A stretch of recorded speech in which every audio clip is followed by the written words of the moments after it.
আমি মুনা বড়ুয়া। আমি ২০০৯ সালে diploma in nursing and midwifery complete করি রাঙামাটি নার্সিং ইনস্টিটিউট থেকে, এবং ২০১৬ সালে আমার সরকারি চাকরি হয়, পোস্টিং হয় চট্টগ্রাম মেডিকেল কলেজ হসপিটালে। এরপরে এখন বর্তমানে আমি আইসিইউ ডিপার্টমেন্টে কর্মরত আছি।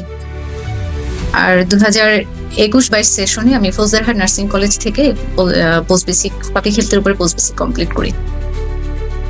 কেন মনে হইলো যে এনক্লেক্স পরীক্ষা আপনার দেওয়া উচিত এবং এটার পিছনে মোটিভেশনটা কি ছিল?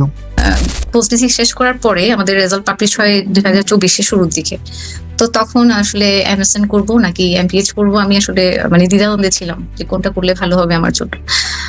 পরে আমি কয়েকজনের সাথে কথা বলি, আমার সিনিয়র কয়েকজনের সাথে, কিন্তু আমার ফ্যামিলির অবস্থা এমন ছিল যে আমার হাজবেন্ড কর্মসূত্রে ঢাকায় থাকতেন তখন, বাচ্চাদেরকে আমার একাই দেখতে হচ্ছে এরকম। আমার মা আসা যাওয়া করেন, তো আমি ওদেরকে ফেলে ঢাকায় যাব সরকারিভাবে যদি এমএসএন বা এমপিএইচ করতে চাই, ওই পরিস্থিতি ছিল না আর কি। তো পরে চিন্তা করলাম যে বাসায় বসে আবার সবাই বলছিল যে এমপিএস বেসরকারিভাবে এমপিএস করছে, আমার অনেক কোর্সমেট যারা ছিল, ব্যাচমেট যারা ছিল ওরা। এখন আমার আসলে এমপিএস করার ইন্টারেস্টটা ছিল না তখন। এনক্লেক্স এর প্রতি তখন আগে থেকে একটু একটু শুনছিলাম, আপনাদের পেজগুলো ফলো করি, ফেসবুকে ফলো করতাম, তারপর টেলিগ্রামের সাথে যুক্ত ছিলাম। তো ওই সময় দুই একজন পাশ করছে, একটু বাংলাদেশে একটু একটু একটু সাউন্ড হচ্ছে যে এনক্লেক্স পাশ করছে, এনক্লেক্স দিচ্ছে, পাশ করছে, এরকম ব্যাপারটা প্রস্তুতি নিচ্ছে। তো আমার যে সিনিয়রদের সাথে কথা বলেছিলাম, ওখানে একজন আমাকে বললেন যে এনক্লেক্সটা একটু কঠিন, তবে এটা ভালো, তবে একটু কঠিন। তো ভাবলাম আমি কঠিন হলে বাসায় বসে যদি আমি প্রস্তুতি নিতে পারি, বাচ্চাদের খুব সময় দেওয়া হবে, আমি দেখি এটা ট্রাই করে দেখি কি হয়। আর আমার দুইজন ছেলে মেয়ে, একজন ক্লাস 9-এ পড়ে ছেলে এবং মেয়ে ক্লাস 5-এ পড়ে। তো ওদের যেহেতু একটা 5-এ যেহেতু ওর একটু পড়ারও একটু চাপ আছে, 9-এরও পড়ার চাপ আছে, ওদেরকেও আমার একটু সময় দিতে হচ্ছিল। এই সব কিছু চিন্তা করে আমি ভাবলাম যে এনক্লেক্স এর প্রস্তুতিটা নিয়ে দেখি। আসলে তখন এনক্লেক্স এর প্রতি ওইভাবে আন্তরিকতাটা তৈরি হয় নাই। তো পরে আপনাকে নক দিলাম, নক দেওয়ার পরে তো আপনার সাথে কথা হইলো, আপনি তো বললেন যে হাইলি ডেডিকেটেড না হলে যেন আমি আপনাদের কোর্সে এনরোল না করি। পরে ওই জায়গা থেকে আমার মনের মধ্যে একটু জেদ চেপে বসে যে না, কেন আমি হালকাভাবে তো নিচ্ছি না, আমার জানতে চাই, আমার জানার আগ্রহটা ছিল, কিন্তু আসলে এনক্লেক্স পড়ার ভয়টার থেকেও, এনক্লেক্স এর জন্য প্রিপারেশনে পড়ার ভয় থেকেও যে প্রসেসিংটা, আমি তো আসলে মনে হতো যে প্রসেসিংটা অনেক কঠিন, এটার জন্যই আসলে এনক্লেক্সটা বেশি ভয়ের আমার মনে হয় আর কি।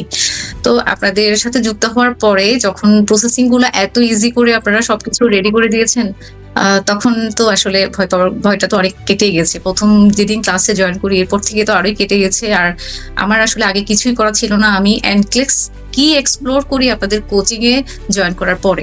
আসলে এনক্লেক্স এর জন্য যখন আপনি পড়বেন, আর বাকি কথা বাদ, আমেরিকা যাওয়া বাদ, পাশ করা বাদ, আপনার যে পড়ার মজাটা যখন আপনার মধ্যে আসবে, আপনি যখন একটা একটা ডিজিজ পড়বেন, আবার আপনার ওয়ার্ডে গিয়ে যখন পেশেন্টের সাথে প্যাথোফিজিওলজি গুলা বা সাইন সিমটম গুলা যখন আপনি রিলেট করবেন, আপনার এই যে মজাটা পাওয়া যায়, এইটা ভাই কোনো কিছুতে পাওয়া যায় না।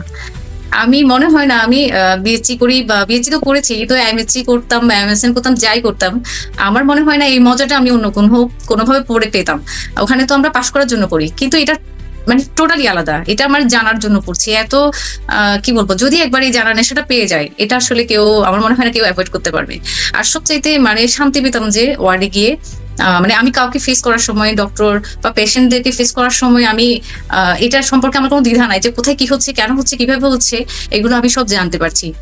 কি করতে হবে, আমার ইন্টারভেনশন কি নিতে হচ্ছে, প্রাইমারি ম্যানেজমেন্ট কি নিতে হচ্ছে, কিভাবে আমাকে একটা ক্রিটিক্যাল রোগী ম্যানেজ করতে হচ্ছে, এই সব কিছু এনক্লেক্সে না আসলে বা প্রিপারেশন না নিলে আমি কখনো আসলে এভাবেই বুঝতে পারতাম না। গতানুগতিক যেটা আমাদেরকে পড়ানো হয়, এটার বাইরে এর পরিধিটা আসলে বলে ব্যাখ্যা করা যাবে না। পড়াশোনা করতাম অনেক বড় বড় বই, লিখতাম অনেক বেশি, তাহলে তফাৎ কি? এখানে তো এমসিকিউ, ওখানে তো আপনি লিখতেন, তাই না? Just MCQ exam. ওইটা হচ্ছে প্রাতিষ্ঠানিক যে পড়াটা, এটা হচ্ছে কারিকুলামটা শেষ করার জন্য পড়া।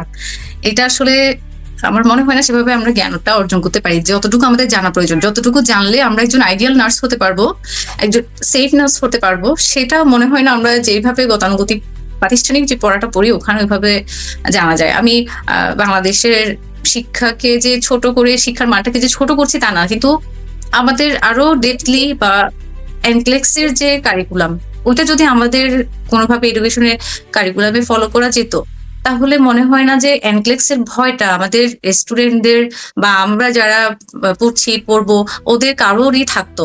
মানে এটা খুবই ইজি হয়ে যেত। যারা বাইরের দেশে যেমন ওরা ওদের পড়া শেষ করার পরেই আরএনটা দিতে পারে, ওদের বেশি কষ্ট করতে হয় না। কিন্তু আমাদের দেশে 4 বছর 3 বছর কোর্স করার পরেও আমাদেরকে এনক্লেক্সটার প্রস্তুতি নেওয়ার জন্য অনেক চিন্তা ভাবনা করতে হয় কেমন হবে ওইটা। আমরা এনক্লেক্স শব্দটা সম্পর্কে পরিচিত হতে পারি না। এনক্লেক্স পরীক্ষাটা দিক বা না দিক সবারই এই পরীক্ষার মানে এই পড়ার কারিকুলামটা সম্পর্কে জানা উচিত, পড়া উচিত। আমি আরো কম সময়ে পাশ করতে পারতাম, কারণ প্রথম দিকে আমার মক টেস্ট গুলো আসলে ভালোই ছিল, তখন আমি পড়াতে সময় দিতে পারছিলাম, মনোযোগ দিতে পারছিলাম। পরে যখন আমার ফ্যামিলি ক্রাইসিস দেখা দিল তখন আসলে পড়ালেখা থেকেই দূরে চলে গেছি। মানে কি বলবো, যখন কোর্সে ছিলাম তখন এক ধরনের পড়ার টেন্ডেন্সিটা ছিল বা যেভাবে হোক ধরে রেখেছিলাম আর কি। যখন কোর্স শেষ হলো তখন যখন আরো দেখতাম যে আমার এক একজন কোর্সমেট পাশ করছে, তখন মনে হয় আরো ফ্রাস্ট্রেশনে চলে যেতাম। মানে মাঝে মধ্যে মনে হতো যে মানে নিজের উপরই বিশ্বাসটা হারিয়ে ফেলবো এরকম। কিন্তু ওই যে পাশ করার একটা ইচ্ছা, যে এতটুকু এসে তো হাল ছাড়ার মতো না, এতটুকু এসে হাল ছাড়া যায় না, এই তীব্র ইচ্ছাটাকে জাগিয়ে রেখেই আসলে শেষ পর্যন্ত পাড়ি দিলাম আর কি। আচ্ছা, আপনার এই প্রিপারেশনের সময়টাতে আপনার রিসোর্স কোনগুলা ছিল, আপনি কোনগুলা ফলো করতেন সাবস্ক্রিপশন সহ? সাবস্ক্রিপশন সহ হচ্ছে প্রথমে আমি তো আসলে বইগুলা কিনেছিলাম, সান্ডার, স্লিপিং কোড, তারপরে ইয়ে সব বই কিনা হলেও আসলে পড়া হয়নি আমার। আমি শেষের দিকে মনে হয় একটু একটা লিপিং কোড পড়েছিলাম যখন একটু গ্যাপিং মনে হচ্ছিল তখন। আর বেশিরভাগই হচ্ছে আপনাদের শিটগুলোই ফলো করেছিলাম। তারপরে আমি একটু মোবাইল কেন্দ্রিক ছিলাম বেশি। ওই মোবাইলে যখন যেটা পেতাম মানে ওইটা চেষ্টা করতাম যে চ্যাট জিপিটি বা গুগল থেকে সার্চ করে পড়ার জন্য, যেটা ক্লিয়ার ছিল না আর কি ওইভাবে। আর সাবস্ক্রিপশন আমার প্রথমে আসলে আর্চার নেওয়া হয়, আর্চার নেওয়ার পরে কিন্তু আমি ওটা আসলে ভালো কাজে লাগাতে পারিনি। তখন আমার আসলে মার্ক উঠছিল না। ওই যে যখন আমার মানে একটু মাঝখানে যে গ্যাপিং হয়ে গেল, এরপরে আমি আর্চারটা নিয়ে ফেলি, তো যার কারণে আমি আসলে এটা খুব একটা আমার জন্য ফলপ্রসূ ছিল না। পরে লাস্ট এক্সাম দেওয়ার আগে আমি হচ্ছে 1 মাসের জন্য বুট ক্যাম্পটা নিই। আমার তবে আর্চারের চাইতে বুট ক্যাম্পটাই মনে হয়েছে যে অ্যাটলাক্স এর প্রশ্নগুলোর সাথে একটু সিমিলারিটি আছে এরকম। মানে বুট ক্যাম্পের পরীক্ষাটা যেমন হয়, মেইন অ্যাটলাক্স এর পরীক্ষাটা আমার মনে হয়েছে যে ওইরকমই ছিল। আর বুট ক্যাম্পে আমার সাবস্ক্রিপশন শেষ হয় হচ্ছে 28 তারিখে, আমি আবার ওদেরকে মেইল করে আবার 15 দিনের জন্য এটা এক্সটেন্ড করি। আপনার এক্সামে আপনার কি কি থেকে কোন কোন টপিক থেকে প্রশ্ন আসছে এক্সামে? আমার মিক্সড কোয়েশ্চেন আসে, সবগুলো থেকে আসে। চাইল্ড, ম্যাটারনিটি, মেন্টাল, অ্যাডাল্ট, মেসার্চ, এগুলো সবগুলোই মিক্সড আসে। আর হচ্ছে এনজিএন যে 5টা আসে ওখান থেকেও মানে সবগুলো থেকেই মিক্সড আসে। যেমন মেন্টাল থেকেও আসছে, তারপর হচ্ছে পেডি থেকেও আসছে, কাইন থেকেও আসছে, মানে সবগুলো থেকে মিক্সড করে আসে। আর বিশেষ করে আমার মনে হয়েছে আমার প্রশ্ন শুরু থেকেই একটু কঠিনের মতো ছিল আর কি। যখন দিচ্ছি পরীক্ষা, মানে দিতে দেখি যে মানে একটা আসছে একদম বুঝতে পারছিলাম না এরকম। তো ওইটার পরে দেখি যে একদম একটা সহজ আসছে, খুব সহজ বলতে একদম আমাকে ডায়াবেটিসের একটা ট্রাকের বলে ওই প্রশ্ন আসে, ওইটা একদম খুব সহজ পড়ছে। এরপর দেখি আবার কঠিন আসতেছে। যখন মানে আমার সন্দেহ হয় যে আমি পারছি না, মানে দিতে পারছি না, এটা আনসারটা ঠিক হবে কিনা, একদম কনফিউজড বেশি, তখন এরপরে আমার এভাবে 2টা সহজ প্রশ্ন আসে আর বাকিগুলো মোটামুটি মানে একটু হার্ড ছিল এরকমই। এক্সামে কি ট্রিক্স ফলো করা উচিত বা কিভাবে দেওয়া উচিত বা আপনি কিভাবে দিচ্ছেন? এক্সামে আসলে এগুলো তো প্রশ্নগুলো একটু ঘুরিয়ে ফিরিয়ে দেয় আর কি। সেফটি, তারপরে হায়ারার্কি কিভাবে মেনটেন করছি এটাই বেশিরভাগ দেখে। সবকিছুতে মিলেই শুধু আমাকে পেশেন্টের সেফটিটাই চিন্তা করতে হয়েছে আর কি, যেটাতে আমি সেফ পেশেন্টকে সেভ করতে পারবো, ওই মানে ওই অপশনটাই আমি চুজ করেছি সবসময়। আসলে আমি যখন পরীক্ষা দিচ্ছিলাম তখনও আমার অনেক কনফিডেন্স ছিল যে আমি আসলে পারছি। আর বিশেষ করে যখন আমার সহজ প্রশ্ন আসছিল না তখন আমার মনের মধ্যে বলছিল যে মানে আমি হ্যাঁ কঠিন আসলেও আমি আনসার গুলো দিতে পারছি, দেখে হয়তো আমার সহজ আসছিল না আর কি। আর এনজিএন গুলো 5টা এনজিএন আসছে আমার, কিন্তু এনজিএন গুলো আমার জানার মধ্যে আসছে। মানে আমি পরবর্তীতে প্রশ্নগুলো 6টা প্রশ্নের মধ্যে তো 4টা প্রশ্ন বা 5টা প্রশ্নতে গেলে বোঝা যায় যে আমি যেটা আইডিয়া করেছি সেটা কিনা। তো এরকম করে আমার আসলে এনজিন গুলো অনেক ভালো হয়েছিল। যখন পরীক্ষা দিয়ে বের হলাম আমি তো ফাহাদ ভাইকে ফোন টেক্সট করলাম যে ভাই পরীক্ষা শেষ, আমার তো প্রায় 2.5 ঘন্টার মধ্যেই পরীক্ষা শেষ হয়ে গেল। আচ্ছা, আমি কিন্তু 40 মিনিটের 40টা কোয়েশ্চেনের আনসার করার পরে কিন্তু আমি একটা ব্রেক নিয়েছিলাম। মানে আমার তখন একটু মানে অস্বস্তি হচ্ছিল। তো তো আমি হ্যান্ড রেজ করে আমি বললাম যে আমি একটু ব্রেক নিতে চাই। তো আমি 40টা কোয়েশ্চেন দেওয়ার পরে আমি ব্রেকে যাই। ব্রেক থেকে ফিরে আবার কোয়েশ্চেন দেওয়ার জন্য বসি। তখন এরপরে 84, 83, 84 যখন আসছিল আমি বলছিলাম যে কি আমার পরীক্ষা কি আরো কন্টিনিউ হবে নাকি এখানে শেষ হবে। তো মানে একটু ঘাপে গেলাম আর কি। তখন দেখি যে 85টা যখন আসে তখন আমাকে কম্পিউটার বলে যে আবার এক্সাম শেষ, সাবমিট করার জন্য এরকম। তো এরপরে তো বের হলাম, কিন্তু বের হলেও আমার একটু কনফিডেন্স ছিল যে আমি হ্যাঁ পেরেছি এরকম, মানে ভয়টা কাজ করে নাই তখন।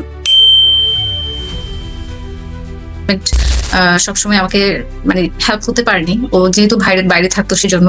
তবে আমার বাচ্চারা, আপনি শুনলে অবাক হবেন, আমার বাচ্চারা আমি কি পড়তে বসবো, ওরাই আমাকে বলতো যে মা পড়তে বসো, কখন পড়তে বসবা, তুমি পড়তে বসো, মানে তোমার কিছু করতে হবে না। আমি যে রান্না করে কাজ করতে যাবো, আমার মেয়ে আমাকে গিয়ে হেল্প করতো যে তোমার এটা করতে হবে না, আমি এটা করে দিচ্ছি, আমি এটা করে দিচ্ছি, আমি আমার পড়া তাড়াতাড়ি শেষ করে ফেলবো, তোমাকে হেল্প করবো। এখন অনেক বন্ধের দিন গেছে যখন আমার ছেলে, আমার মেয়ে, আমি একসাথে মানে পড়তে বসছি, তাড়াতাড়ি আমার কাজ শেষ করে আবার 3 জনে একসাথে পড়তে বসছি, এরকম অনেক দিন গেছে। আর আমার বাচ্চাগুলো আসলে প্রথমে এটা আমার একার স্বপ্ন ছিল যে আমি এনক্লেক্স দিব, কিন্তু পরে এটা হচ্ছে আমার মানে ফ্যামিলির সবারই স্বপ্ন হয়ে যায় আমাকে উৎসাহ করে দেওয়ার জন্য। আমার বাচ্চাগুলো তো আরো বেশি। এই যে আমি ওখানে গেলাম, আমাকে বলছে মা তুমি ওখানে রেজাল্ট দেখিও না, আমাদের সাথে এসে রেজাল্ট দেখবা। তো আমি কি প্রে করব, আমার বাচ্চাগুলো আমার জন্য আরো বেশি প্রে করতো, মানে আমার যাতে রেজাল্টটা ভালো আসে।